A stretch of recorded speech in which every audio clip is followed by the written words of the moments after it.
हल्ली अनेक अशा वेगवेगळ्या कार्यशाळा होतात. स्ट्रेस मॅनेजमेंटचं वर्कशॉप असतं. एका स्ट्रेस मॅनेजमेंटच्या वर्कशॉपला मी जाऊन आलो आणि मला कळलं की अरे बाप रे, स्ट्रेस मॅनेज करणं इतकं अवघड असतं. मी त्यानंतर जास्त स्ट्रेसमध्ये आलो. आपण सगळेजण सगळी वेगवेगळी माणसं आहोत. आपल्या प्रत्येकाच्या लाईफचा फंडा वेगळा आहे. एकच कुठलं तरी सूत्र आपल्या सगळ्यांना लागू पडेल असं नाही आहे. मुळात आपण सगळे एकमेकांपेक्षा वेगळे आहोत. हेच आपलं माणूस असण्याचं लक्षण आहे. आणि म्हणून मी कुठलं तरी एखादं सूत्र सांगेल आणि त्यानं जगणं सुंदर होईल असं नाही आहे. खरं तर मी जेव्हा या विषयावरती बोलायला सुरुवात केली, मला असं वाटायला लागलं होतं की अरे वा, आता आपण बोलतोय, लोक आपल्याला ऐकतायत. आणि एक दिवशी याच आविर्भावात मी वडिलांना विचारलं, म्हटलं एवढी वर्ष झाले मी बोलतोय, पण लोक काय बदलताना दिसत नाहीत. आणि त्या दिवशी माझे वडील मला म्हटले की तू बोलून लोक बिक बदलतील असल्या काय फंदात तू पडू नको. म्हटले बोलून बोलून तू एकटा जरी सुधारला तर काय कमी आहे का? तू एकटा जरी सुधारला ना तरी माझ्या दृष्टीनं खूप मोठं आहे. आणि मला वाटतं की बदलाची सुरुवात ही आपल्यापासून व्हायला हवी. नाहीतर हल्ली अनेक लोक एकमेकांना शिकवायला बसलेले आहेत. म्हणजे एका राजाचा असा प्रायव्हेट तलाव होता. त्या तलावामध्ये मासेमारी वगैरे करायला परवानगी नव्हती. पण एक तरुण त्या पाण्यामध्ये गळ टाकून बसलेला होता मासे पकडण्यासाठी. तिथे राजाचे शिपाई आले आणि त्यांनी त्याला विचारलं, बाबा तुला माहीत आहे ना इथे मासेमारी वगैरे करणं बंद आहे, इथे परवानगी लागते आणि राजाची सक्त ताकीद आहे की कुणीही इथे असं गळ टाकून बसू शकत नाही, मासेमारी करणं इथं प्रतिबंध आहे. त्या तरुणानं विचारलं, तुला कुणी सांगितलं मी मासेमारी करतोय? अरे म्हटलं, तू गळ टाकलाय, त्या गळाला खाली मासा लागलाय आणि तू म्हणतो मी मासेमारी करत नाही. तो म्हणला, मी मासेमारी करत नाही, मी माशाला पोहायला शिकवतोय. म्हटला, माशाला सुद्धा पोहायला शिकवणारी माणसे या जगात आहेत. अशा लोकांपासून तुम्ही वाचलं पाहिजे. की कोण तुम्हाला जर शिकवायला आले असेल की तुम्ही असं वागावं तसं वागावं, हे बघा, शिकवणं ही प्रोसेसच नाहीये मुळात. कुणी जर म्हणत असेल की मी ह्याला हेच शिकवलं, कुणीही कुणाला शिकू शकत नाही. लक्षात घ्या, माणसं आपोआप शिकतात. फक्त शिकण्यासाठी पोषक वातावरण निर्माण करणं, मला वाटतं ही तुमची माझी जबाबदारी आहे. एखादा शेतकरी म्हणतो हे आंब्याचं झाड मी वाढवलंय म्हणजे काय केलं? शेतकरी असा खोडात शिरतो आणि फांद्यानं वाढत जातो का? असं नाही होत. खरं तर शेतकरी फक्त त्याला पोषक वातावरण निर्माण करतो, ते झाड आपोआप वाढतं. तसं पोषक वातावरण निर्माण करणं, मला वाटतं ती आपली सगळ्यांची जबाबदारी आहे. शिकणार तर आपण आहोतच. आणि म्हणून मी तुम्हाला शिकवण्याच्या फंदात पडणार नाही. आणि माझी तुम्हाला सगळ्यांना एक विनंती आहे, तुम्ही सुद्धा माझ्या हो मध्ये हो मिसळू नका. मी असं म्हटलं म्हणजे तेच खरं आहे, मी असं बोललो म्हणजे तेच बरोबर आहे, असं नाहीये. आपण हुशार आहोत सगळेजण. आणि म्हणून आपण आपल्या कुणाच्या तरी इकडे स्टेजच्या मागे बडबड बंद करा बरं. इकडे स्टेजच्या मागची सगळी इकडे येऊन बसा. सगळे पुढे चला, पटकन सगळे पुढे. आता ही चला इकडे बसा बरं. कुणीही माझ्या हो मध्ये हो मिसळण्याचा प्रयत्न करू नका. आपली अडचण काय झाली माहिती आहे का? की कुणी सांगितलं हे असं करा, मग आपण म्हणतो हां तसं करून पाहूयात. कुणी सांगितलं हे असं वागलं पाहिजे, मग आपण तसं वागून बघूयात. आपण माणसं आहोत, आपण चिकित्सा केली पाहिजे. हे सांगतायत ते बरोबर आहे का? हे मला पटतंय का? मी या पावलांवरती 4 पावलं चाललो पाहिजे का? मला वाटतं याचा स्वतंत्र विचार माणूस म्हणून आपण सगळ्यांनी केला पाहिजे.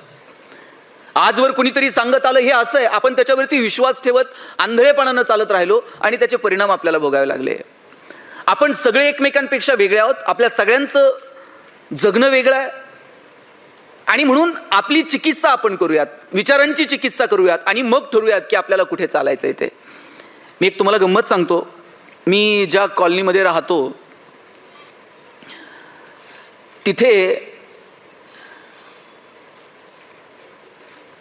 ताई आपण नंतर करूयात ना प्लीज. सत्कार वगैरे आता जाताना करूयात. चला बरं, बसून घ्या. सगळ्यांना ऐकू द्या. कुणी बसायचं राहिलं असेल तर पटकन बसून घ्या. आता मध्ये येऊ नका. मी सांगत होतो की चिकित्सा करा, कुणाच्या हो मध्ये हो मिसळू नका. आणि आपण हो मध्ये हो मिसळत आलो आणि त्याचे परिणाम आजपर्यंत आपल्याला भोगावे लागलेत. मी ज्या ठिकाणी पुण्यामध्ये राहतो त्या बिल्डिंग मधून मी असा खाली उतरत होतो आणि खाली उतरताना ज्या लिफ्ट मधनं मी खाली उतरलो त्या लिफ्टच्या बाहेर एक छोटंसं गार्डन आहे आणि त्या गार्डनमध्ये एक आजी बसलेली असायची. त्या आजीसोबत तिच्या 4-5 मैत्रिणी असायच्या. आणि एक दिवशी गडबडीत मी निघालेलो असताना मला त्या आजीनं प्रश्न विचारला, गणेश तू ते कपड्याचं दुकान सुरू केलंय ते बरं चाललंय ना रे? माझं कोणतंही कापडाचं दुकान नाही. पण आजीनं मला विचारलं, तुझं ते कापडाचं दुकान नीट चाललंय ना? मी काय करायला हवं होतं? मी तिथेच थांबायला हवं होतं आणि आजीला सांगायला हवं होतं की आजी माझं कोणतंही कापडाचं दुकान नाहीये, तुम्ही मला हे काय विचारताय? पण मी म्हटलं कुठं आजीच्या नादाला लागता. मी आजीच्या हो मध्ये हो मिसळला आणि आजीला म्हटलं, आजी कापडाचं दुकान 1 नंबर चाललंय म्हटलं. दुसऱ्या दिवशी परत मी लिफ्टमधनं खाली उतरलो. आजी तिच्या मैत्रिणींसोबत तिथंच बसलेल्या होत्या आणि आजीनं मला परत विचारलं, तू ते भांड्याचं दुकान सुरू केलंय? म्हटलं आजी 1 नंबर. मी रोज तिथून यायचो. आजी रोज नवीन व्यवसाय सुरू करायला लावायची. मी कधीही तिला अडवलं नाही. रोज मी तिच्या हो मध्ये हो मिसळत गेलो. आजीने विचारलं, तू ते चपलेचं दुकान सुरू केलंय, बरं आहे ना बाबा? म्हटलं आजी खूप जोरात सुरू आहे. आणि आज मी माझ्या मित्रांसोबत खाली येत होतो. आजीनं मला विचारलं, तू ते चपलांचं दुकान सुरू केलंय? मी म्हटलं हो आजी खूप छान चाललंय. मी पुढे निघालो. माझ्या मित्रांनी मला विचारलं, कसलं दुकान आणि कधी सुरू केलं? म्हटलं अरे बाबा कशाचं दुकान आणि काय? ही आजी रोज नवीन व्यवसाय विचारते. मी पण तिच्या नादाला लागत नाही. मी रोज तिला हो म्हणतो आणि पुढे चालतो. कदाचित आजीला स्मृतिभ्रंश झालेला असेल. आजी रोज विसरते. मी रोज नवीन व्यवसाय सांगते. मी रोज तिला हो म्हणतो आणि पुढे जातो. मी माझ्या मित्रांना सांगत होतो आजीला स्मृतिभ्रंश झालेला असेल आणि माझ्या कानावर शब्द पडले. आजी तिच्या मैत्रिणींना सांगत होती, मी म्हटलं होतं ना तुम्हाला याच्या डोक्यावर परिणाम आहे. याला काही म्हणा हे होच म्हणतंय. हे नाही कशालाच म्हणत नाही. तुम्ही उद्या बघा नवीन व्यवसाय विचारा, हे म्हणतंय 1 नंबर चाललेला. अडचण कुठे माहितीये का? आपण हो मध्ये हो मिसळतो आणि पुढे निघतो. आपण थोडंसं थांबूयात, विचार करूयात. अरे बाबा आहे का? आपल्याला इतकी गडबड झालेली माहिती आहे. आपण सगळेजण गडबडीत आहोत, प्रचंड व्यस्त आहोत. आणि या व्यस्ततेमध्ये अंतर्मनात डोकवायला संधी नाही, कुठे थांबायला वेळ नाही. आपण फक्त या धावपळीत आहोत. आणि म्हणून मला सांगायचं की कधीतरी थोडंसं अंतर्मनात डोकावून बघू. आपल्या जगण्याचे संदर्भ काय आहेत? आपण जगतोय कशासाठी? आपल्याला नेमकं काय अपेक्षित आहे? आपलं जगणं सुंदर व्हावं असं जर आपल्याला वाटत असेल तर आपल्या नजरेमध्ये काय फॉर्म्युला आहे? मी काहीतरी सूत्र सांगावं आणि त्या सूत्रावर तुम्ही चालत राहावं असं नाहीच आहे मुळी. एक खूप सुंदर 2 ओळी आहेत. ले देके एक नजर तो है हमारे पास, ले देके एक नजर तो है हमारे पास, तो फिर क्यों देखे दुनिया को किसी और की नजर से? का आपण कोणाच्या तरी नजरेतनं जगाकडे बघायचं? आपल्याकडे एक नजर तर दिलेली आहे भगवंतानं. आपल्या नजरेतनं थोडंसं जगाकडे बघूयात. आपण सगळे एकमेकांपेक्षा वेगळे आहोत. ते आपल्यातलं वेगळेपण शोधूयात. आणि माझा दावा आहे, इथं बसलेले जे पॅरेंट्स आहेत, माझा आपल्या सगळ्यांना दावा आहे, आपण जसं सांगू तसं येणारी पिढी वागणार नाही. आपण जसं वागू तसं येणारी पिढी वागणार आहे. सांगण्यातनं किती आदर्श निर्माण होतील मला माहित नाही, पण आपल्याला आपल्या वागण्यातनंच आपले आदर्श निर्माण करावे लागतील. जगणं सुंदर करावं याच्यासाठी हे कॉस्मेटिक प्रोडक्ट्स आहे असं सांगून चालणार नाही. त्यानं नाहीच जगणं सुंदर होणार. पण आपल्या जगण्यातनं आपल्याला असे काही आदर्श निर्माण करावे लागतील की येणाऱ्या पिढीला हेवा वाटावा, की अरेच्छा हे असलं जगावं लागतंय. हेवा वाटला पाहिजे आपल्या जगण्याचा. आपल्याकडे पाहून आपल्या जगण्याचा येणाऱ्या पिढीला हेवा वाटावा असं जगता आलं पाहिजे. मला वाटतं असे आदर्श आपल्या वागण्यातनं निर्माण करता येतील का? बापानं पोराला सांगायचं व्यसन करू नये. खूप चांगलं सूत्र आहे, व्यसन करू नये. सांगितलं पाहिजे, पण तसं वागताही आलं पाहिजे. पोराला सांगायचं व्यसन करू नये आणि घरात असा सुविचार लिहून ठेवायचा, व्यसन करू नये. आणि संध्याकाळी बापच पोराला सांगते, जा जरा गॅसवर सिगरेट पेटून आण. पोरग असं येते जसं ऑलिम्पिकची ज्योत घेऊन आलाय. बाप कानातनं धूर काढतो. हे सगळ्यात शाळेत सांगतं, जादूगार बाप आहे, कानातनं धूर काढतो. तुम्ही काय पेरायचं ठरवलंय? तुम्ही जे पेरणार आहात ते उगवणार आहे. आणि म्हणून जगण्याचे कुठले सूत्र सांगण्यापेक्षा ते जगणं, आदर्शवत जगणं आपल्याला जगता येईल का? मी माझ्या वडिलांना विचारलं होतं जगणं कशानं सुंदर होतं. ते म्हटले असलं कोणतं कॉस्मेटिक प्रोडक्ट नाही जे तुमचं जगणं सुंदर करेल. अशा कोणत्या टॅबलेट्स बाजारामध्ये नाहीत की ज्यानं तुमचं जगणं सुंदर होऊन जाईल. म्हटलं मग जगणं कशानं सुंदर होईल? ते म्हटलं एक काम कर, वयाच्या 36-37 वर्षापर्यंत ज्या लोकांनी तुला मदत केली आहे ना त्याची तू एक यादी कर. मी एक 100-150 लोकांची यादी केली आणि वडिलांच्या हातात दिली. म्हटलं या लोकांनी मला आजपर्यंत माझ्या जगण्यात मदत केलेली आहे. ते म्हटले अरे वा, ती नावं तुला आठवतात ज्यांनी तुला मदत केली आहे? नाहीतर हल्ली मदत केलेली माणसं नंतर आठवत नाहीत. त्यांनी मला सांगितलं की आता दुसरी यादी कर. म्हटलं ती कोणती? तू किती लोकांना मदत केली आहे त्याची एक यादी कर म्हटलं. आणि मी शोधून शोधून नावं आठवत होतो, मी किती लोकांना मदत करू शकलो. मला नावं आठवत नव्हती. मी 5-6 जणांची यादी केली. म्हटलं या लोकांना मी आजपर्यंत मदत केली, 5-6 नावं माझ्याकडे आहेत. वडिलांनी सांगितलं जगणं सुंदर करण्याचा फॉर्म्युला सांगू? म्हटलं हो. म्हटले ज्या दिवशी तुझी दुसरी यादी पहिल्या यादीपेक्षा मोठी होईल ना, त्या दिवशी जगणं आपोआप सुंदर होऊन जाईल. त्यासाठी तू वेगळे प्रयत्न करायची गरज नाही. इतरांचं जगणं सुंदर व्हावं, कुणासाठी तरी आपण धावून जावं, कुणाच्या तरी मदतीसाठी आपले पाय धावावेत, कुणाच्या तरी मदतीसाठी आपले हात सरसरावेत, कुणाचं तरी दुःख पाहून आपण व्याकुळ व्हावं, कुणाच्या तरी दुःखानं आपले डोळे पाणावेत. ते माणूस पण आपल्यामध्ये शिल्लक आहे का? आणि ते जर नसेल तर आपण यंत्रवत होत आहोत असं म्हणायला वाव आहे. आपण यंत्र नाही आहोत, आपण माणसं आहोत. आणि ते माणूस पण कुठपर्यंत जिवंत आहे माहित आहे? तोपर्यंत की जोपर्यंत आपल्याला कुणासाठी तरी धावावंसं वाटतं, कुणासाठी तरी मदत करावीशी वाटते. ती देण्याची दानत आपल्या हातामध्ये असली पाहिजे. आणि म्हणून सांगण्यातून आदर्श निर्माण करण्यापेक्षा आपल्याला आपल्या वागण्यातून आदर्श निर्माण करता येतील का, मला वाटतं याचा विचार करावा. मी एक छोटं उदाहरण सांगेल तुम्हाला. एक मुलगा होता, भारतातनं परदेशामध्ये गेला, त्याची सगळी फॅमिली तिथे शिफ्ट झाली. आणि तिथे शिफ्ट झाल्यानंतर तो जेव्हा स्कूलला जायला लागला, शाळेत गेल्यानंतर हा एकटाच काळा सावळा होता आणि बाकीची सगळी गोरी गुमटी पोरं होती. आणि ती सगळी मुलं त्याला चिडवायला लागली, ब्राऊन ब्राऊन म्हणून हाक मारायला लागली. याला वाईट वाटायचं की मी आलोय आणि ही सगळी गोरी गुमटी पोरं, यांच्यात एकटाच मी काळा सावळा आहे आणि ही मला ब्राऊन ब्राऊन म्हणून चिडवतात. त्यानं आईला सांगितलं मी शाळेतच जाणार नाही उद्यापासून, ही सगळी मुलं मला चिडवतात. आई म्हटली कशी चिडवतायत बघते मी, चल मी येते तुझ्यासोबत स्कूलला. त्या दिवशी आई त्याच्यासोबत शाळेत जाते आणि त्यांच्या टीचरला सांगते की ती 2-4 मुलं त्याला रोज चिडवतात, तुम्ही त्यांना बोला, त्यांना इथे बोलवा आणि माझ्या समोर त्यांना सक्त ताकीद द्या की परत असं चिडवलं जाणार नाही. आपल्यापैकी जर कुणी शिक्षक असतं तर आपणही हेच केलं असतं. त्या 4 पोरांना बोलवलं असतं आणि त्यांना सांगितलं असतं परत जर चिडवलं ना तर बघा. हेच असतं ना आपलं, परत जर असा वागला तर बघ. हे आपलं शेवटचं असर असतं. नंतर माझ्याशी गाठ आहे. पाहुणे आल्यानंतर तर आपल्याला कुठून स्फुरण येतं माहित नाही. पाहुण्यांच्या देखत आपण पोरांना इतकं रागवत असतो. अजिबात असलं करू नका. पाहुणे आले ना पोरांना रागवायचं नाही. ते कितीही बावळट असलं तर पाहुण्याच्या पुढं म्हणायचं आमचा दादा इतका हुशार आहे ना. दादा पाहुण्याच्याच पुढं पुस्तक घेऊन बसताय का नाही बघा. आणि तुम्ही पाहुण्याच्या पुढं म्हणून बघा दादा बावळट आहे, दादा बाहेर जात आहे, पाहुण्याच्या बुटात पाणी ओततंय, लेसला लेस बांधतंय, तुमची इज्जत घालवायची एकही संधी दादा सोडत नाही. कौतुक हे 4 चौघात करायचं असतं आणि चुका ह्या कानात सांगायच्या असतात. आईनं सांगितलं टीचरला त्या 4 जणांना बोलवा आणि माझ्या समोर सक्त ताकीद द्या. त्या शिक्षिकेनं सांगितलं की आई तुम्ही जा, ही मुलं परत त्याला नाही चिडवणार याची मी काळजी घेईल, पण तुम्ही जा, आत्ता मी काय त्यांना बोलत नाही. उन्हाळ्याचेच दिवस होते. दुसऱ्याच दिवशी शिक्षिकेनं एक प्लॅन केला आणि सगळ्या मुलांना सांगितलं की ऊन आहे बाहेर, सगळ्यांनी आपले शर्ट काढायचे आणि 2 तास उन्हात खेळायला जायचं. ही पहिलीच गंमत अशी. कधीच याच्या अगोदर शर्ट काढून बाहेर खेळायला जा असं मुलांना कुणी सांगितलेलं नव्हतं. पण त्या सगळ्या मुलांना शर्ट काढून उन्हात जाऊन खेळायला सांगितलं. 2 तास पोरं खेळली. 2 तासानंतर जेव्हा वर्गात आली त्यावेळेस सगळ्या मुलांच्या अंगाची लाही लाही झाली होती. ही गोरी गुमटी पोरं सगळी लाल लाल झाली होती आणि सगळे अस्वस्थ होते, चिडचिड करायला लागले. कुणाचे डोळे लाल, कुणाचे गाल लाल, कुणाची पाठ लाल.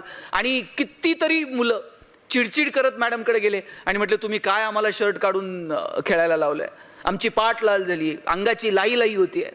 आणि त्यावेळेस हे काळं सावळं पोरग ते मात्र छान होतं, ते अजिबात अस्वस्थ नव्हतं. आणि त्यावेळेस मग मॅडमनी त्या सगळ्या मुलांना बसवलं आणि सांगितलं बाबांनो मला तुम्हाला हेच सांगायचं आहे, हा जो मुलगा आला आहे तो अशा प्रकारच्या प्रदेशातनं आलाय की जिथे ऊन जास्त असतं तुलनेने आपल्यापेक्षा. त्या उन्हातून त्यांनी वाचता यावं म्हणून त्याची त्वचा ही अशी आहे. भगवंतानं त्याला दिलेला हा रंग, त्याची ही त्वचा, ही त्याच्यासाठी वरदान आहे. त्याच्यासाठी हे वरदान आहे म्हटल्यानंतर ती सगळी गोरी गुमटी पोरं आश्चर्यचकित होऊन त्याच्याकडे पाहायला लागली. आणि आतापर्यंत त्याला चिडवणारी पोरं कुतूहलानं त्याच्याकडे पाहतात. असं बघितल्याबरोबर ह्या पोराची मान अशी उंचावली की अरे आपण काहीतरी वेगळे आहोत, आपल्याला काहीतरी भगवंतानं वरदान दिलेलं आहे. आणि आतापर्यंत शाळेत यायला तयार नसलेलं हे पोरग अचानक रोज शाळेत यायला लागलं. आता त्याला कुणी ब्राऊन म्हणून चिडवत नव्हतं, पण आपल्या रंगाचा त्याला हेवा वाटायला लागला होता. आणि त्याच वेळेस त्या टीचरनं सांगितलं, बाबांनो तुम्ही सगळे एकमेकांपेक्षा वेगळे आहात. वेगवेगळ्या प्रदेशात जन्माला आला, तुमच्या भाषा वेगळ्या असतील, तुमची संस्कृती वेगळी असेल, तुमचं राहणीमान वेगळं असेल, पण हे वेगळेपण हेच आपलं माणूस असणं आहे. आपण सगळे जर एकमेकांपेक्षा वेगळे नसतो तर आपण माणूस नसतो. आपण वेगळे आहोत म्हणूनच माणसं आहोत. यंत्र सगळी सारखी दिसतात, एकाच कंपनीतनं बाहेर पडणाऱ्या सगळ्या गाड्या सारख्या दिसतात, पण आपण माणसं आहोत आणि आपण सगळे एकमेकांपेक्षा वेगळे आहोत.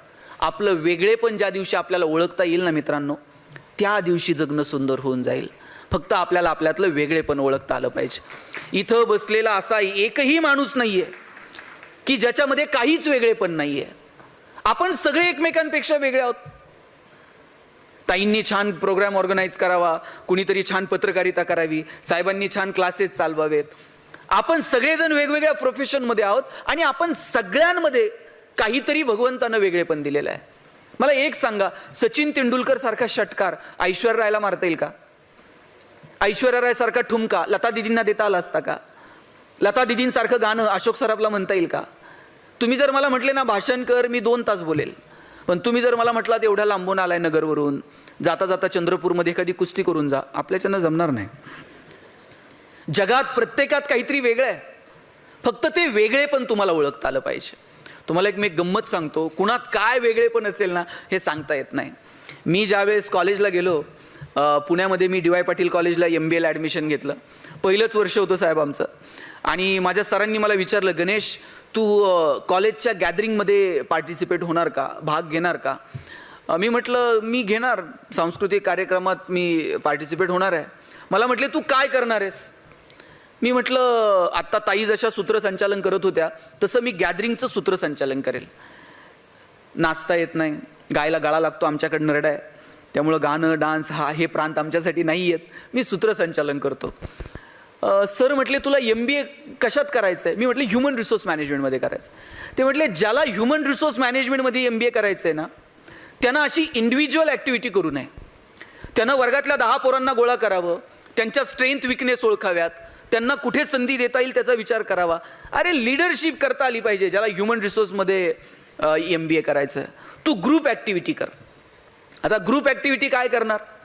मग बोलण्याच्या जरा जवळचा प्रांत होता तो म्हणजे नाटकाचा. आणि मग मी नाटक करायचं ठरवलं. आता नाटक काय करायचं? मी लिहायला घेतलं नाटक. 10 दिवस माझ्याकडनं नाटक लिहून झालं नाही. आमच्याकडे एक बीडचा पोरगा होता. म्हटला दादा तू नाटक लिहायच्या फंदात पडू नको. म्हटलं का? म्हटलं आपण पुण्यात आहोत, इथं कंटेंटपेक्षा ग्रामर महत्त्वाचं आहे. म्हटला बाणातला न का नळातला न, त्यामुळे तू लिहायच्या काय फंदात पडू नको. म्हटलं मग करायचं काय? म्हटला पुरातन काळातली कथा शोधायची, त्याच्यामध्ये पात्र ढकलून द्यायचे आणि मग नाटक करायचं. Thanks ma'am. सर एक सेल्फी. त्याच्यामध्ये पात्र ढकलून द्यायचे आणि मग नाटक करायचं. म्हटलं यानं काय होतं? यानं आपल्या अंगावर येत नाही. म्हटलं कुणी जर विचारलं हा डायलॉग असा कसा, म्हणायचं जा व्यासांना विचार, वाल्मिकीला विचार, आपल्यावर येत नाही म्हटला. आणि म्हटलं सोपं काम आहे. मग पुरातन काळातली कथा शोधायची तर आम्ही कथेची निवड केली. महाभारतातली कथा निवडली, द्रौपदीचं वस्त्रहरण. आता द्रौपदीच्या वस्त्रहरणाचा प्रसंग आम्हाला नाटकात दाखवायचा होता. मुख्य भूमिकेत ऑब्व्हियसली द्रौपदी असणार. द्रौपदीच्या कामाकरता आम्हाला एक चांगली मुलगी हवी होती वर्गातली. मी जरा बोलणारा मुलगा. मी 5-10 पोरांना घ्यायचो, वर्गातल्या मुलींकडे जायचो आणि त्यांना म्हणायचो बघा महाराष्ट्रातली नाट्य संस्कृती टिकली पाहिजे. मुलींनी मुलांच्या खांद्याला खांदा लावून पुढं आलं पाहिजे. मुली म्हणायच्या मुद्द्यावर आहे, तुझं खरं काम काय सांग म्हणायचं. मग मी म्हणायचो तुमच्यापैकी कोण नाटकात काम करणार का? एक 5-10 मुली हात वर करायच्या की आम्ही नाटकात काम करायला तयार आहोत. मुलींचा पुढचा प्रश्न असायचा रोल काय करायचा नाटकात. आता कुणी सांगायचं तिला तुला द्रौपदी व्हायचं आहे. मग ह्यानं त्याच्याकडे बघायचं, त्यानं ह्याच्याकडे बघायचं. हळूच एखादं पोरगं पुढे यायचं आणि म्हणायचं ताई बघा आता हे पांडवांपैकी एक पोरगी द्रौपदी, आणि हे म्हणताय ताई तुला द्रौपदीची भूमिका करायची. सगळ्या मुली खाली हात घ्यायच्या. मुली म्हणायच्या द्रौपदीची भूमिका करायला हरकत नाही, पण कृष्ण जर वेळेवर आला नाही स्टेजवर तर मग काय करायचं म्हटलं. आता इथं व्याख्याता लवकर येत नाही, कृष्णाची गॅरंटी कोणी द्यायची? मग करायचं काय? आमच्या वर्गात एक गोरं गोमटं पोरगं होतं. दिसायला एकदम सुंदर होतं. आमच्या सुदैवानं त्याच्या दुर्दैवानं त्याच्या डोक्यावर एकही केस नव्हता. त्याला म्हटलं छान दिसशील, द्रौपदीची भूमिका करणार का? तो म्हटला द्रौपदी व्हायला हरकत नाही, डोक्याचं काय करायचं? म्हटलं विग आणून लावू, छान दिसशील. 4 पिढ्या म्हणला पठ्ठ्याच्या नाटकात काम करतात, विग आणून लावा, असला रोल करतो म्हटलं मी द्रौपदीचा. पण माझी एक अट आहे म्हटलं. म्हटलं काय?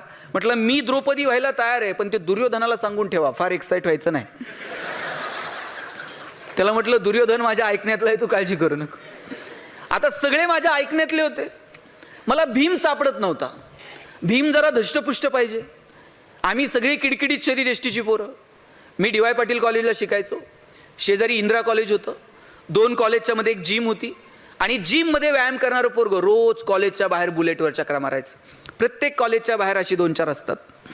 मी त्याला एक दिवशी थांबवलं आणि म्हटलं अरे असं बाहेर चक्रा मारून काहीच होत नसतंय, आत यावं लागतं म्हटलं कॉलेजमध्ये. म्हटलं आम्हाला कोण एंट्री देणार? म्हटलं नाटकात काम करणार का? म्हटलं करणार. रोल काय करायचा? अरे म्हटलं आम्हाला शिकवलं S for strength, W for weakness, O for opportunity, T for threats. अरे पेदार शरीर एष्टी तुझी स्ट्रेंथ आहे, तुला शोभल असा रोल देतो भीमाचा. भीम होणार का? म्हटलं मी भीम होतो, पण द्रौपदी कोण आहे सांग म्हटलं. म्हटलं वर्गातली सगळ्यात सुंदर मुलगी द्रौपदीच्या. ते एवढं खुश झालं, पदर खर्चानं गदा घेऊन आलता नाटकात काम करायला. आता मला सगळे कॅरेक्टर सापडत होते. मला 5 पांडवांपैकी 1 जण कमी पडत होता. आमच्या वर्गात एक पहिल्या वाकावर बसणारं पोरगं होतं, ज्यानं आयुष्यात अभ्यास सोडून दुसरा उद्योग केला नाही. कायम अभ्यास. सर बघा प्रत्येक क्लासमध्ये असेही 2-3 असतात. ते 100 पैकी 99 पडले ना तरी त्यांना करमत नाही. ते एकासाठी हुज्जत घालणार, ते शिक्षकांकडे येऊन भांडणार. कधी मैदानावर क्रिकेट खेळायला जाणार नाही, कधी पिक्चरला जाणार नाही. आम्ही त्याला पिक्चरला घेऊन जायचो. 2 वर्षात त्याला शिट्टी वाजवता आली नाही. त्याला हेवा वाटायचा शिट्टी वाजवता आली पाहिजे. ते 1 रुपयाची शिट्टी घेऊन यायचं पिक्चरला येताना. आणि खूप मोह झाला की असं खाली वाकून शिट्टी वाजवायचं. पडद्याकडं बघून सुद्धा त्यानं कधी शिट्टी मारली नाही. आम्ही त्याला म्हणायचो पडद्यावरच्या कलाकारांना नाही कळत कोण शिट्टी मारतंय, मान तर वर कर. पण मान वर करून कधी बोलला सुद्धा नाही. आणि त्याला मी विचारलं 5 पांडवांपैकी एकाची भूमिका तू करणार का? म्हटलं दादा भूमिका करायला हरकत नाही, पण आपल्याला डायलॉग बोलता येणार नाही. अरे म्हटलं डायलॉगच बोलायचे नाहीत. 5 पांडवांपैकी एकाची भूमिका तू करायची. द्रौपदीचं वस्त्रहरण सुरू झालं का शर्मेनं मान खाली घालायची, नाटक संपेपर्यंत वर करायची नाही. म्हटलं शोभल असं काम आहे, आयुष्यभर हेच करत आलोय मी, मानच वर करायची नाही. सगळं सांगितल्याप्रमाणे सुरू होतं. सगळे माझ्या ऐकण्यातले होते. सगळ्यांना माहीत होतं द्रौपदीच्या भूमिकेत मुलगा मुलीचा रोल करतोय. पण दुर्दैवानं भीमाला माहीत नव्हतं की द्रौपदीच्या भूमिकेत मुलगा आहे. भीमाला वाटायचं एवढी सुंदर द्रौपदी, आणि दुर्योधन आणि दुःशासन त्या वस्त्रहरणाला पुढे निघाले का भीम त्यांच्या मागच गदा घेऊन. आम्ही दुर्योधनाला म्हणायचो तू पुढं हो, द्रौपदीच्या फक्त पदराला हात लाव, कृष्ण येतोय, प्रकरण मिटतंय. पण दुर्योधन दुःशासन त्या भीमाला बघून इतके घाबरलेले. दुर्योधन म्हणला ते इतिहासात काय झालं ते झालं, आता नाही म्हटला. तुम्ही भीमाला पकडा, त्याशिवाय आपण द्रौपदीच्या नादाला लागत नाही म्हटला. भीमाला म्हटलं लका गप, कृष्ण येईपर्यंत धमधर. भीम म्हटला, भीम असा माईक जवळ गेला, जोरात गदा फिरवली आणि म्हटला इतिहासात काय झालं ते झालं, आता नाही. जोपर्यंत हा पठ्ठ्या स्टेजवर आहे आणि आपल्या हातात गदा आहे तोपर्यंत द्रौपदीचं वस्त्रहरण होत नसतंय म्हटला. आता स्टेजच्या मागं कृष्ण घामाघूम झालेला. कृष्णाला म्हटलं तू तर स्टेजवर आहे, तू आल्यावर तर प्रकरण मिटतंय. कृष्ण म्हटला मागे काय झालं ते झालं. ते भीमाची गदा खरी असल्या कारणानं आणि आमचं सुदर्शन चक्र थर्माकॉलचं असल्या कारणानं म्हटलं समोरासमोर काही लढाई होऊ शकत नाही. आता आमच्यामध्ये दुर्योधनाची तब्येत जरा बरी होती. आम्ही म्हटलं दुर्योधनाच्या मदतीनं भीमाला पकडू. साहेब आता आपण बघतो हल्ली कुणी कुणाची मदत घेता, आम्ही दुर्योधनाची घेतली म्हणून काय झालं. आम्ही दुर्योधनाच्या मदतीनं भीमाला पकडायला गेलो आणि भीमानं जी गदा फिरवायला सुरुवात केली ती फिरवता फिरवता चुकून द्रौपदीच्या विगमध्ये शिरली. त्याला म्हटलं आता शिरली तर शिरू दे, उचलू नको. त्याला राहावे ना, त्यानं जी गदा उचलली द्रौपदीचा विग एकीकडं, द्रौपदी एकीकडं. सगळं टक्कल दिसायला लागलं, सगळं सभागृह हसायला लागलं. मला तर इतकं वाईट वाटलं. म्हटलं पहिलं कॉलेज, पहिलं वर्ष, कॉलेजचं पहिलं गॅदरिंग, नाटकाचा कार्यक्रम झाला आमच्या चौघांच्या माना शर्मेनं खाली गेल्या आणि आश्चर्य असं, आत्तापर्यंत ज्याची मान खाली होती त्यानं वर बघितलं. बरं, त्यानं इकडं तिकडं बघायचं तर द्रौपदीकडे बघतंय. त्याला कळेनाच नाटकात काय चाललंय. त्याला सांगितलं होतं नाटकात एक शब्द बोलायचा नाही. ते माईक जवळ गेला आणि म्हटला, द्रौपदी तू बालाजीला कधी गेलती म्हटला. त्या दिवसानंतर कॉलेजमध्ये ज्या वर्षी नाटक झालं त्या वर्षी हे पोरग लीड रोलला असायचं आणि आम्ही 2-4 जण ते सांगन तेवढंच बोलायचं, ते सांगन तेवढंच ऐकायचं. आपण सगळे एकमेकांपेक्षा वेगळे आहोत. किती दिवस माना खाली घालायच्या. कधीतरी अशी मान उंच करून आपण बघितलं पाहिजे की अरे आम्ही पण काहीतरी वेगळे आहोत. आपल्याला आपल्यातलं वेगळेपण सापडलं ना, मग जगणं सुंदर होऊन जातं. आणि म्हणून माझी आपल्या सगळ्यांना विनंती आहे की पहिल्यांदा आपल्या आत डोकावून बघा की आपल्यामध्ये नेमकं काय वेगळेपण आहे. ज्या दिवशी तुम्हाला तुमच्यातलं वेगळेपण सापडलं त्या दिवशी धम्माल आहे बघा. अडचण काय माहितीये का, आपल्याला आपल्याकडं काय आहे यात इंटरेस्ट नाहीये, आपल्याकडं काय नाही याचं दुःख आहे. मी तर म्हणेल आपल्याकडं काय नाही याचंही दुःख कित्येकांना नाही, पण दुसऱ्याकडं काय आहे याचं इतकं दुःख आहे. म्हणजे आपलं सुखही आपलं नाही आणि आपलं दुःखही आपलं नाही. आपलं सुख आपलं दुःख हे इतरांच्या क्रियाप्रतिक्रियेवरती अवलंबून आहे. आता ताई, समजा तुम्ही बाजारात गेलात आणि तुमचे 100 रुपये हरवले, तुम्हाला किती वाईट वाटतो? तुम्हाला त्याला माहित आहे किती वाईट वाटतं. इतकं वाईट वाटतं मम्मीला. मम्मी संध्याकाळी 5 जणींना घरी बोलवणार, चहा पाजून त्यांना सांगणार, बाई बाजारात गेलते, माझे 100 रुपये पडले, कसे साठवले होते माझं मला माहीत, परवा शर्ट धुताना त्यांच्या खिशात 50 सापडले होते, असं करून करून कुठेतरी 100 झालते. पण हे दुःख सुद्धा फार काळ नाही आहे. आमचं दुःखही इतकं फंटूस आहे की ते फार काळ टिकू शकत नाही. 100 रुपये हरवले याचं दुःख आहेच, पण तेवढ्यात एखाद्या मैत्रिणीनं म्हटलं पाहिजे, बाई तुझे तर 100 हरवले, परवा माझे 500 पडले. हिला इतकं बरं वाटतंय ना, ह्याला वाटतं जाऊ दे मरू, आपले तर 100 गेले, ह्याचे 500 गेले असं वाटतं. आपलं दुःखही आपलं राहिलेलं नाही आणि आपला आनंदही आपला राहिलेला नाही. किंबहुना सोये जीव आत्मयाचे लाहे, तेथ जे होय तया नाम सुख. ज्ञानेश्वर महाराजांनी सांगितलं, आत्म्याशी जे संबंधित आहे ना त्याला सुख म्हणतात. आपण साधनांमध्ये शोधायला लागलो आणि तिथे गडबड झाली. साधनांमध्ये जर सुख असतं ना, जगातली सगळी श्रीमंत माणसं सुखी झाली असती.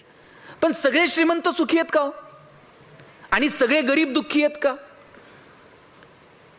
सुख आनंद ह्या संकल्पना जर पैशांवरती विकत मिळत असत्या तर गरीबाच्या वाट्याला सुख आलं नसतं आणि श्रीमंतांच्या वाट्याला दुःख आलं नसतं. पण सुख आनंद या संकल्पना पैशात नाही विकत मिळत, ती अंतर्मनाची कॅरेक्टरिस्टिक आहे. म्हणून आपलं सुखही आपलं आहे, आपलं दुःखही आपलं आहे. पण दुर्दैवानं ते इतरांच्या क्रियेप्रतिक्रियेवरती अवलंबून राहिलं आणि तेच आपल्या दुःखाचं कारण ठरलं. तुम्हाला आनंदी राहायचंय का हो? किती जणांना राहायचंय? हात वर करा बरं, किती जणांना आनंदी राहायचंय? तुम्हाला एवढंच आनंदी राहायचंय का? किती जणांना आनंदी राहायचंय? सगळ्यांना आनंदी राहायचंय, बरोबर. आता मी दुसरा प्रश्न विचारतो, आनंदी राहायचंय की आपण आनंदी आहोत हे जगाला दाखवायचंय? मग राहणं खूप सोपं आहे. आपल्याला आनंदी राहायचं नाहीच आहे, आपण आनंदी आहोत हे जगाला कळावं यातच आपल्याला इंटरेस्ट आहे. लाखो रुपये खर्च करून लोक परदेशात जातात आणि तिथं काहीच बघत नाहीत. त्याच्या डोक्यात एकच असतंय, फोटो काढतंय स्टेटसला ठेवतंय, फोटो काढतंय स्टेटसला ठेवतंय. त्याला ते बघण्यात इंटरेस्ट नाहीये, आपण कुठे आहोत हे जगाला कळलं पाहिजे यात त्याला जास्त इंटरेस्ट आहे. बरं, तुमच्याकडे मोबाईल आहे, स्टेटस ठेवलं तर काही चुकीचं आहे का? सुविधा आहे, ठेवलं पाहिजे. पण खरं दुःख कधी माहितीये? ज्याच्यासाठी स्टेटस ठेवलंय त्यानं जर बघितलं नाही ना, इतकं दुःख होतंय, असं वाटतंय सगळ्या ट्रिपचे पैसे व्हायला गेले. आपला आनंदही आपला नाही आणि आपलं दुःखही आपलं नाही. मला वाटतं आनंदानं जर जगायचं असेल तर थोडंसं डोळे सताड उघडे ठेवून समाजाकडे बघितलं पाहिजे. आपल्याकडे जे आहे त्यातलं थोडं तरी समाजाला देता आलं पाहिजे. ती देण्याची दानत आपल्यामध्ये असली पाहिजे. भगवंतानं आपल्याला 2 हात दिलेत. एक हात जर घेण्यासाठी दिला असेल तर दुसरा हात देण्यासाठी दिलेला आहे. प्रत्येक गोष्टीचं प्रयोजन आहे. भगवंतानं एकच हात असा गळ्यातून दिला असता आणि सांगितलं असतं भागून घे, चाललं असतं. सवयीनं माणसं तसं वागत राहिली असती. पण दोन हात याच्यासाठी दिलेत, बाबा एका हातानं घेता येते तर दुसऱ्या हातानं थोडंसं दे. बरं बघा, घेतलेला श्वास सोडावा लागतो. असं आहे का श्वास घ्या आणि सोडूच नका? बघा जमतंय का? घेतलेला प्रत्येक श्वास सोडावा लागतो. कमवलेल्या सगळ्या गोष्टी इथे ठेवून जाव्या लागतील. एकही गोष्ट घेऊन जाता येणार नाही. भूक संपल्यानंतर जेवता येत नाही. तहान भागल्यानंतर पाणी पिता येत नाही. आपल्याकडे 10 गाड्या आहेत पण एकाच गाडीत प्रवास करता येतो. दारात 10 गाड्या आहेत, मग असं होतं का डोकं इकडे ठेवू, हात ह्या गाडीत ठेवू आणि सगळे नंतर एकत्र भेटू कुठेतरी? 10 जरी असल्या तरी एकाच गाडीत फिरावं लागतंय. 10 बेडरूम आहेत पण कुठेतरी एकत्र एकाच बेडरूम मध्ये झोपावं लागणार आहे. काहीही घेऊन जाता येणार नाही. याचा अर्थ असाही नाही की तुम्ही कमवू नका. मी तर म्हणतो जेवढं कमवता येईल तेवढं कमवा. पण तुकाराम महाराजांचे खूप सुंदर विधान आहे, जोडून या धन उत्तम व्यवहारे. आपला व्यवहार उत्तम असला पाहिजे. माझे वडील तर सांगतात, वाईट मार्गाने मिळवलेलं धन म्हणजे प्रेतावरची फुलं आहेत, हसूही देत नाहीत आणि रडूही देत नाहीत. चांगल्या मार्गाने जेवढं कमवता येईल तेवढं कमवा. पण बाबांनो, त्यातलं थोडं तरी, सगळ्याच आपण कमवलेल्या गोष्टीवर आपला अधिकार नसतो. हातामध्ये ती देण्याची दानत असली पाहिजे. आणि माझा दावा आहे, तुम्ही जेवढं देता 1 रुपया सुद्धा तुमचा निसर्ग उष्ण ठेवत नाही. निसर्गाचा नियम आहे, 1 दाणा पेरला तर 1000 दाणे उगवतात. तुम्ही जेवढं द्याल समाजाला त्याच्या कितीतरी पटीनं हा निसर्ग तुम्हाला परत करत असतो. फक्त ती देण्याची दानत आपल्या हातामध्ये असली पाहिजे. पिढ्यानपिढ्या चालत आलेली महाजनकीची सगळी कागदपत्र तुकाराम महाराजांनी इंद्रायणीच्या डोहात नेऊन बुडून टाकली हो. आणि किती सहजतेनं बुडवली. जितक्या सहजतेनं तुम्ही मी श्वास घेतो तितक्या सहजतेनं सगळं बुडून टाकलं. बरं, त्याचा कुठं फ्लेक्स नाही, कुठं बॅनर नाही. मी तर म्हणतो शेतकऱ्याचं कर्ज माफ करणारं पहिलं गव्हर्नमेंट जर कोण असेल ना, जगद्गुरु तुकाराम महाराज आहेत. ही जी दानत आहे ना देण्याची, ती आपल्यामध्ये असली पाहिजे. विंदा करंदीकरांची खूप सुंदर कविता आहे, देणाऱ्यानं देत जावं, घेणाऱ्यानं घेत जावं आणि घेता घेता एक दिवस देणाऱ्याचे तोडून घ्यायचे ते हात. तर त्याच्या हातामध्ये जी देण्याची दानत आहे ती आमच्यामध्ये यावी. हिरव्या पिवळ्या डोंगरांकडून हिरवी पिवळी शाल घ्यावी, सह्याद्रीच्या कड्याकडून छातीसाठी ढाल घ्यावी, वेड्यापिशा ढगांकडून वेडेपिसे आकार घ्यावेत, मातीमधल्या प्रश्नासाठी पृथ्वीकडून हुंकार घ्यावेत, उसळलेल्या दर्याकडून पिसळलेली आयाळ घ्यावी आणि शांत वाहणाऱ्या भीमेकडून तुकोबाची माळ घ्यावी. देणाऱ्यानं देत जावं, घेणाऱ्यानं घेत जावं आणि घेता घेता एक दिवस देणाऱ्याचे हात घ्यावेत. देताना किती सहजता पाहिजे माहिती आहे? जितक्या सहजतेनं आम्ही श्वास घेतो तितकी सहजता आमच्या देण्यात असली पाहिजे. दिल्यानंतर काहींना पस्ताव येतो, उगच दिलं म्हणते, याला भावनिक झालो, नसतं दिलं तरी जमलं असतं असं वाटतंय. एक खेड्यातला मित्र शहरात आला आणि हा शहरातला मित्र काहीतरी कार्यक्रमासाठी बाहेर निघाला होता आणि ग्रामीण भागातून आलेल्या त्या मित्राला म्हटलं, अरे चल मी एका पाहुण्यांकडे भेटायला चाललोय, आपण 5 मिनिटात जाऊन येऊ. तो म्हटलं, नाही तू जाऊन ये, मी घरीच थांबतो तुझ्या, तू ये पटकन जाऊन.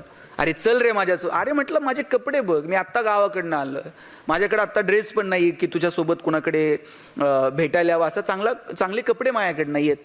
तो म्हटला, एवढंच ना, कालच मी नवीन ड्रेस आणलाय, तो तू घाल आणि चल माझ्यासोबत. यानं नवा कोरा ड्रेस मित्राकडे दिला, त्याला सांगितलं हा घालून ये, आपण पटकन जाऊन येऊयात. मित्रानं तो नवा कोरा ड्रेस असा चढवला आणि ते गावाकडचं पोरगा असा राजबिंडा दिसायला लागलं. ह्याला वाटलं हा मी घातला असता तरी चालला असतं, म्हटलं उगच याला दिला म्हटलं. पण आता दिलाय काही बोलताय ना. आणि मग ज्या पाहुण्यांकडे भेटायला जायचं होतं त्यांच्याकडे हे 2 जण गेले. 2 जण गेल्यानंतर हे गावाकडचं पोरगा असलं राजबिंडा दिसत होतं, ते पाहुणे सुद्धा त्याच्याकडेच बघायला लागले. आणि पाहुण्यांनी विचारलं कोण आहे ते? तो म्हटलं हा माझा मित्र आहे, लहानपणापासून आम्ही एका शाळेत शिकलो, गावाकडे आता शेती करतो, मी शहरात आलो, शहरात मला मोठ्या पगाराची नोकरी लागली. हा गावाकडेच असतो पण फार सज्जन आहे, आजच शहरात आला होता, माझ्याकडे आला, त्याला घालायला कपडे नव्हते, त्यानं अंगावर घातलेले कपडे माझे कपडे आहेत, ते पाहुणे त्या मित्राकडे असं बघायला लागले, मित्र ह्याच्याकडे असा डोळे वासून बघायला लागला. तुला हे सांगायची गरज होती का की हे कपडे माझे आहेत? आणि त्यांनी तुला विचारलं होतं का हा कोणाचे कपडे घालून आलाय? पण हे इतकं अस्वस्थ होतं की माझ्या कपड्यामध्ये ही किती सुंदर दिसतंय. आणि मग बाहेर पाहुण्यांच्या तिथून बाहेर गेल्याबरोबर यानं बटन बिटन काढले, हे तुझे शर्ट आणि तुझे कपडे अजिबात तुझ्यासोबत. म्हणलं बाबा चूक झाली, मला ते कपड्यांचं सांगायचं नव्हतं, पण अनावधानानं आलं. पुढच्या घरी फक्त जाऊयात, त्यांना 2 मिनिटं एक निमंत्रण देऊयात आणि लगेच निघूयात. आता मात्र मी कपड्यांविषयी काहीच बोलणार नाही. दुसऱ्या पाहुण्याच्या घरी गेले, तिथंही याचाच प्रभाव पडला. याच्याकडे पाहुणे बघत राहिले. म्हणले कोण हा राजबिंडा तरुण? ह्यानं सांगितलं हे शेतकरी आहे, हे शेती करते, प्रचंड कष्ट करते. मी गावाकडून शहरात आलो, मला नोकरी लागली, मला बलाढ्य पगाराची नोकरी मिळाली. हा आजच आला होता. आणि कपड्यांविषयी तर मी अजिबात बोलणार नाहीत, ते माझे आहेत म्हटलं. बाहेर आल्यानंतर ह्याला वाटलं आता याचा गळा दाबू का काय करू. हा म्हटलं आता तर मी तुझ्यासोबत कुठंच येत नसतो. यानं पाय पकडले आणि म्हटला शपथ घेऊन सांगतो मी आता कपड्यांवरती बोलणार नाही. तिसऱ्या ठिकाणी गेला, परत याचा प्रभाव पडला. कोण काय विचारायच्या अगोदरच यानं सांगायला सुरू केलं, गावाकडून आलंय, मला मोठ्या पगाराची नोकरी लागली. आणि हे सांगणार तेवढ्या त्याला आठवलं आणि म्हटला कपड्यांविषयी तर मी शपथ घेतलीये, पण खरंच माझे आहेत म्हणून ते इतकं भारी दिसतंय. म्हटलं काय काय माणसं होतो आपण. अरे दिलं तरी ते इतक्या सहजतेनं द्यावं जितक्या सहजतेनं आपण श्वास घेतो. त्या देण्याचा कुठं उल्लेखही असू नये. ती देण्याची दानत आपल्यामध्ये असते, ती वृत्ती आपली असली पाहिजे. आणि त्याच्यासाठी थोडंसं मोठं मन करावं लागतं.